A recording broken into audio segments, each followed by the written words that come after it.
તારી મહિમાનો શું પાર પ્રભુ કહીએ. આ પ્રભુ તો પ્રભુ તરીકે બોલાવે છે બધાને.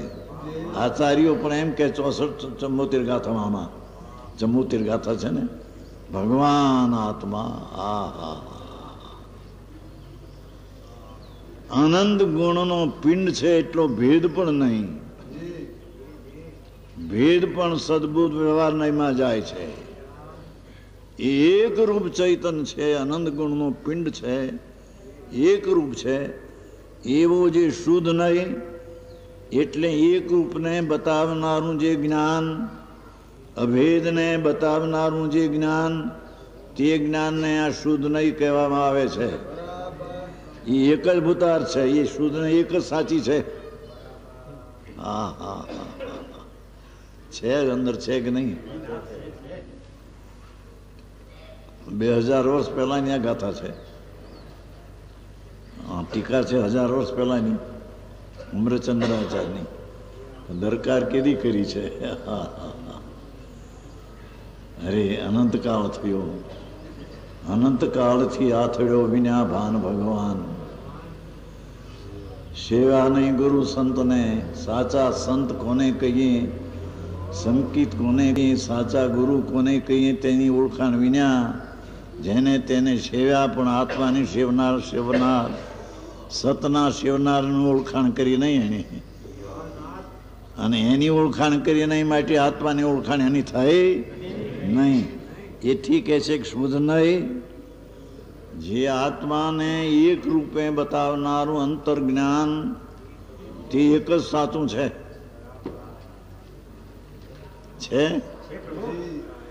શુદ્ધ નહીં, એક જ એક ભૂતાર છે. મેં નથી કહ્યું, એક જ ભૂત સત્યાર્થ છે, એકાંત કીધું છે. હા હા ભૂતાર્થ એટલે સત્ય હોવાથી વિદ્યમાન જીવનું સ્વરૂપ છે આત્માનું. આનંદ ગુણનો પિંડ એક રૂપ ભેદ છે, એક રૂપ વસ્તુ છે. એનું એ વિદ્યમાનને બતાવે છે, સતને બતાવે છે, છતાં અર્થને તે પ્રગટ કરે છે. એ શુદ્ધ નહીં જે જ્ઞાનનો અંશ ત્રિકાળ અભેદને જુએ છે અને સમ્યક દર્શન પામે છે, તે શુદ્ધ નહીં આત્માને પ્રત્યક્ષ પ્રગટ કરીને બતાવે છે, એટલે અનુભવે છે. હા હા હા આવી વાતો કરવણભાઈ, ઝીણી વાત છે બાપા. હા તો તમારું આમંત્રણ હતું તે આવી ફર્યા છે, બાકી અમારી વાત તો બીજી છે.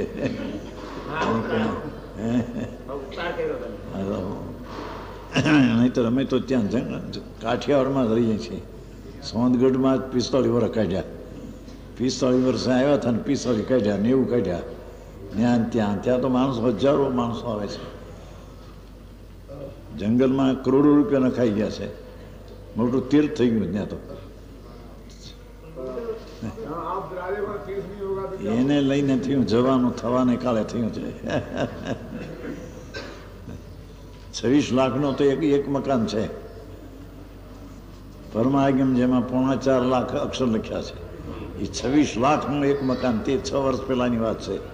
અત્યારે તો 50 લાખે થાય એવું એક પરમાગમ મંદિર છે. ત્યાં તો મોટું જંગલમાં મંગળ થઈ ગયું છે. પણ એ ત્યાં સાંભળનારા કાયમ હોય છે, સવાર બપોર રાત ત્રણેયથી. એને સમજવાને જરી સહેલું પડે, પણ આ કઠણ ન સાંભળ્યું હોય એને આ કઠણ પડે, જરી કઠણ પડે. પણ એને સમજવા જેવું છે ને પ્રભુ. એ શુદ્ધ એક જ સત્યાર્થ હોવાથી તે વિદ્યમાન છતો પદાર્થ આત્મા, સત્ય વસ્તુ આત્મા, ભૂત નામ ખરો અર્થ આત્મા, તેને એ પ્રગટ કરે છે. જે જ્ઞાનનો અંશ અંદરના સ્વભાવના અભેદમાં જાય છે તેને અનુભવ થાય છે અભેદ આત્માનો. તેની પર્યાયમાં તેને અતિન્દ્રિય આનંદનો સ્વાદ આવે છે. એ શુદ્ધ નહીં આત્માને પ્રગટ કરે છે. એટલે કે જે આત્મામાં અતિન્દ્રિય આનંદ છે તે પર્યાયમાં અતિન્દ્રિય આનંદ પ્રગટ કરે છે. હા હા લક્ષ્મીચંદભાઈ, જેઠાભાઈ ક્યાં ગયા?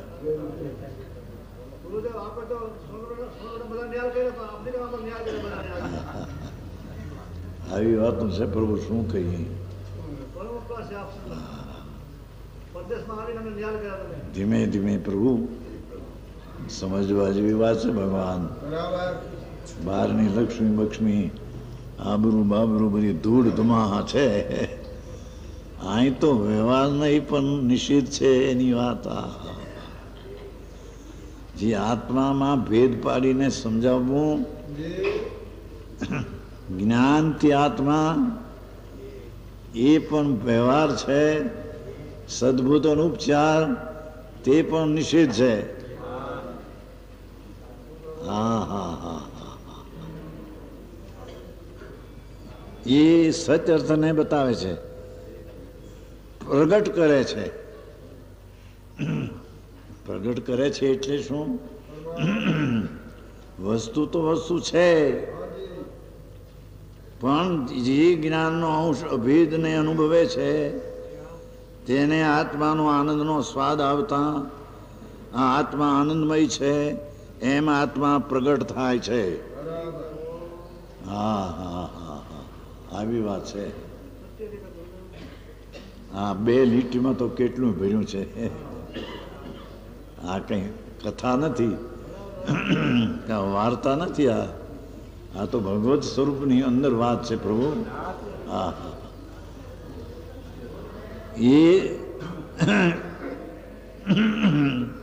વ્યવહાર નહીં બધો જૂઠો છે. કેમ કે તે વ્યવહાર ભેદને બતાવે છે, અને નિશ્ચયના એક સચ છે. કેમ કે તે અભેદ વસ્તુ અખંડ આનંદ પ્રભુ તેનો અનુભવ કરાવે છે. એથી તે નિશ્ચય નહીં એક જ આદરણી છે. નહીં? હા હા હા. આ તો હવે આખા હિન્દુસ્તાનમાં પ્રચાર થયો છે. સમયસાર ઘણા 22 લાખ પુસ્તક છપાનું છે સોનગઢથી. 22 લાખ, અને 8 લાખ આ પંડિતજીએ છાપ્યા છે જયપુરમાં. 30 લાખ છપાનું છે. પ્રચાર ઘણો છે ચારેકોર, લંડનમાં, અમેરિકામાં. આ વાત બધે ગઈ છે. થોડી થોડી થોડી ગંધ ગઈ છે થોડી, પણ વસ્તુ એવી છે બાપુ. હા હા, હા પ્રચાર છે ને, પણ વસ્તુ સમજે એને આ લાભ થાય એવું છે. હા હા,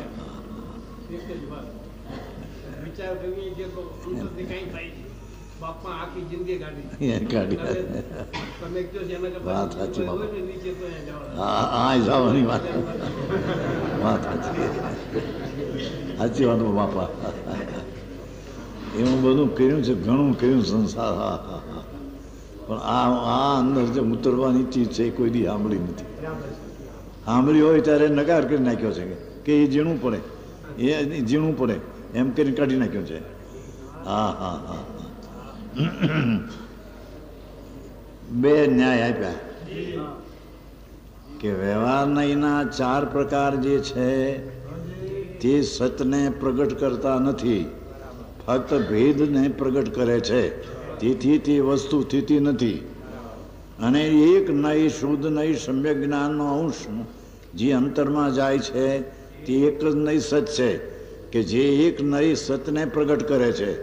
જેવો પરમાત્મા સ્વભાવ આત્માનો છે તેવો તેને પ્રગટ બતાવે છે, અને પ્રગટ તેને આનંદનો અનુભવ આવે છે. શુદ્ધ નહીંનો વિષય જાણતા અતિન્દ્રિય આનંદનો નાથ અંદર ભગવાન અતિન્દ્રિય આનંદથી ભરેલો છલ ભરેલો છે. આ સંસારના જેટલા પૈસાના ધૂળને રાજા અને રંગ એ બધા દુઃખી પ્રાણી છે. રાગના દુઃખી, રાગની ઘાણી મેં પીલાયેલા છે. એનાથી ભિન્ન ચીજની વાત છે અહીં તો. શું કીધું? શું કે અજ્ઞાનને તો ગમે તે માને. બાળક હોય છે, જોયું છે 12 મહિનાનું બાળક હોય એને દૂધ જો વધારે પાયું હોય તો શેરણું થઈ જાય. જોયું છે શિયાળામાં એ શેરણું થઈ જાય તો એવું ઠંડુ લાગે ગરમ ઉનાળામાં એ શેરણું આમ ચાટે બાળક. દૂધ વધારે પાઈ ગયું હોય તે બાળકને શેરણું થઈ જાય. ઉનાળાનો દીવ હોય એની મા એના બે પગ આમ કરીને બેહાર્યું હોય મંગાવા શેરણું થઈને ચાટે ને એમ અનાદિથી અજ્ઞાની બાળકની પેઠી આત્માના આનંદને ભૂલી અને રાગને દ્વેષની વિષાને ચાટે છે.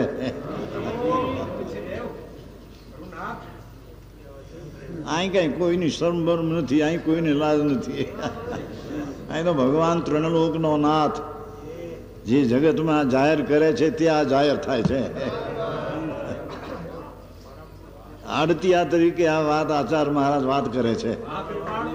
હા હા હા હા કુંદ આચાર જેમ આડતિયા હોય ને હોય એમ તીર્થંકરના આડતિયા છે. એ આડતિયા તરીકે વાત કરે છે. સમજાય છે કાંઈ? એ વાત દ્રષ્ટાંતથી બતાવીએ છીએ કે છે કે એને સમજાવવા માટે અમે દ્રષ્ટાંત દઈએ છીએ. હા હા હા જેમ પ્રબળ કાદવના મળવાથી પાણીમાં કાદવ મળવાથી જેનો સહજ નિર્મળ ભાવ તિરોભૂત થઈ ગયો છે. પાણીનો નિર્મળ સ્વભાવ કાદવને લઈને નિર્મળ ભાવ ઢંકાઈ ગયો છે. કાદવનો ભાવ મોડાગળ આવી ગયો છે. કાદવ પ્રબળ કાદવનું પાછું છે, એકલો કાદવ એમ નહીં. હા હા હા પ્રબળ કાદવના પ્રકાર મળવાથી જેનો સહજ એક નિર્મળ ભાવ તિરુભો થયો છે એવો જળ.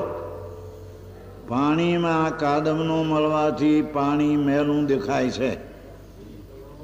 એ મેલું એનું સ્વરૂપ નથી. મેલું તો કાદવને લઈને દેખાય છે. એનો સ્વભાવ તો નિર્મળ ને ઠંડો છે. જળ એ જળનો અનુભવ કરનાર પુરુષો. હા હા હા જળ કાદવનો વેગ નહીં કરનારા. એ પાણી અને કાદવ બે ભેગા છે. એક ગામ એવું ગયું હતું, એક ગામ છે મૂળી પાસે, ત્યાં એક તળાવ છે, પાણી મેલું રહે, ત્યાં કૂવો નથી. અમે ગયા રહે એકવાર વરસાદ ત્યાં તો અમારે મેલું પાણી આપેલી.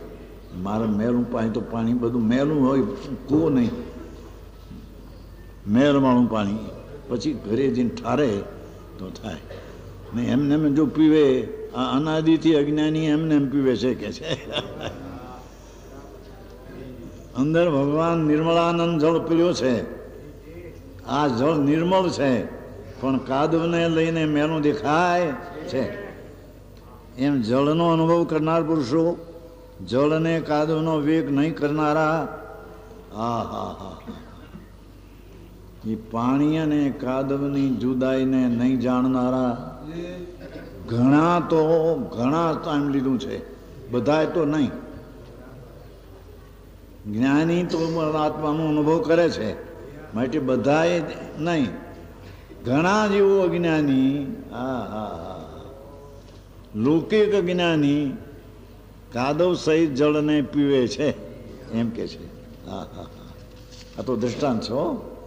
ઘણા તો તેને મલિન જ અનુભવે છે. એ પાણી મેલું છે, એ પાણી મેલું છે એમ જાણે છે. પાણી મેલું નથી, મેલું તો કાદવને લઈને દેખાય છે.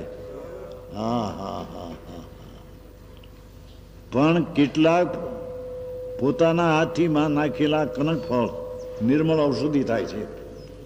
ગાંધીની દુકાન હોય છે નિર્મળ ઔષધિ, એમાં નાખે ને તો કાદવ જુદો પડી જાય, પાણી જુદું પડી જાય. એવો એનો સ્વભાવ છે. એમ નિર્મળ ઔષધિ નાખવા પડવા માર્ગત્વાથી ઉપજેલું જ્યાં નિર્મળ ઔષધિ નાખે ત્યાં જળ અને કાદવ બે જુદા પડી જાય. જળ અને કાદવના વિવેકપણાથી પોતાના પુરુષાર્થ દ્વારા આવિર્ભાત કરવામાં આવેલો નિર્મળી ઔષધિ પોતે નાખી છે, નોકરને કહીને નાખ્યું નથી એમ કે છે. નોકરને કહ્યું નથી તું એમાં નાખ નિર્મળ ઔષધિ, પોતે જાતે નાખ્યું છે. એથી કે છે